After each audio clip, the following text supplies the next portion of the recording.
কত কষ্ট দিলাম দুঃখিনী মা, মার কলিজার মাঝখানটাতে লাথি মেরে দুনিয়ায় আসলাম। আমার মা অজ্ঞান হয়ে পড়ে রইল, আবার জ্ঞান ফেরার পর আমারে কোলে তুলে নেয়। সবাই বলল 10 মাসের কষ্ট এত তাড়াতাড়ি ভুললি কেমনে?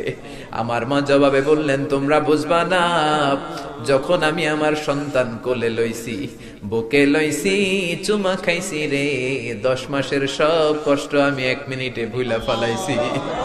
জানি না কোন ভাইয়ের ওই জনম দুঃখিনী মায়ের কবরে আগুন জ্বলে, কোন ভাইয়ের আব্বা জানের কবরে আগুন জ্বলে, দাদার কবরে, দাদির কবরে, নানার কবরে, নানির কবরে আগুন জ্বলে।